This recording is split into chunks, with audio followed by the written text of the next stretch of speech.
আসসালামু আলাইকুম dear viewers, টিডিসিএন electronics YouTube চ্যানেলে সবাইকে স্বাগতম জানাচ্ছি। আজকের ভিডিওটি একটি বিশেষ উদ্দেশ্যে। আপনারা যারা নিয়মিত ব্যাচে ভর্তির জন্য বিভিন্ন টিডিসিতে আবেদনপত্র জমা দিয়েছেন এবং আপনাদের ভর্তি পরীক্ষা অনুষ্ঠিত হয়েছে বা সামনে হবে, কিন্তু ভর্তি পরীক্ষায় যদি আপনি উত্তীর্ণ হতে না পারেন বা যদি ভর্তি হতে না পারেন, তাহলে আপনার করণীয় কী, এই সংক্রান্ত আজকে ভিডিওটি না টেনে সম্পূর্ণ দেখার জন্য বিশেষভাবে অনুরোধ। প্রথমত আমরা টিডিসিতে যে বিষয়গুলো দেখি যে কম্পিউটার রিলেটেড ট্রেড অথবা ড্রাইভিং, এই দুইটি ট্রেডের উপর অনেক ভর্তি ফর্ম জমা পড়ে। এক্ষেত্রে নিয়মিত ব্যাচের আসন সংখ্যা আপনারা জানেন খুবই সীমিত।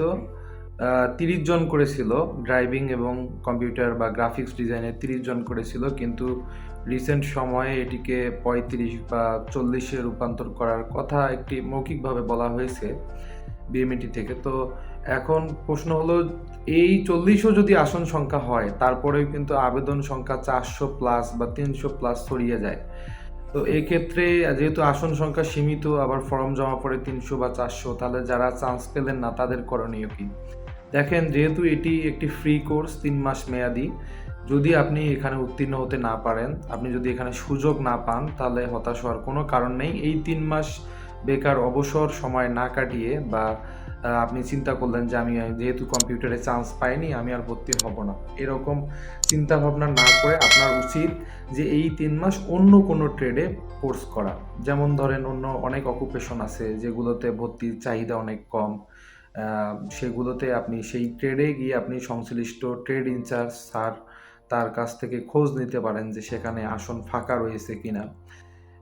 এবং ভর্তি প্রায় 1 সপ্তাহ বা 2 সপ্তাহ পর ট্রেড ইনচার্জরা লক্ষ্য করে যে কোন ছাত্রটি ভর্তি হওয়ার পরেও ক্লাসে অ্যাবসেন্ট দিচ্ছে, তাদেরকে তিনি বাতিল করে দেন এবং বাতিল করে দেওয়ার পর রিপ্লেসমেন্ট হিসেবে অন্য ওয়েটিংয়ে যে স্টুডেন্ট আছে তাকে সুযোগ দেন।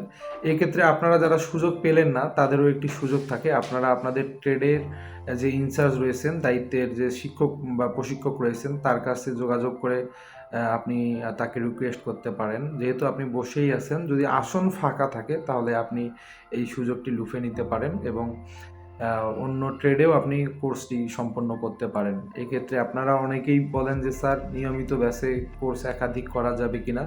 আপাতত এখন পর্যন্ত আপনি নিয়মিত ব্যাচে একাধিক কোর্স করতে পারবেন। পরবর্তী যদি কোনো নির্দেশনা আসে, তাহলে আপনারা আমার ইউটিউব চ্যানেলে তো আসেনই, আমি ভিডিওর মাধ্যমে আপনাদেরকে জানিয়ে দেব।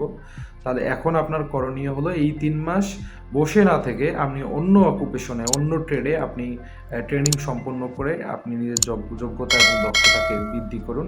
আমি আশা করি এই ভিডিওটি তাদের উপকারে রাখবে যারা এই কোনো পছন্দের মতো ট্রেডে চান্স পাননি, তাদের উপকারে লাগবে। তারা আমার কথায় অবশ্যই ইন্সপায়ার হয়ে আপনার সেকেন্ড চয়েস বা থার্ড চয়েস যে ট্রেডগুলো রয়েছে, যেখানে কোর্স করলে যুগের সাথে তাল মেলানো সম্ভব বা নিজের দক্ষতা বাড়ানো সম্ভব, জব মার্কেটে ভ্যালু আছে, এরকম ট্রেনিং নিয়ে নিজের দক্ষতা বৃদ্ধি করবেন।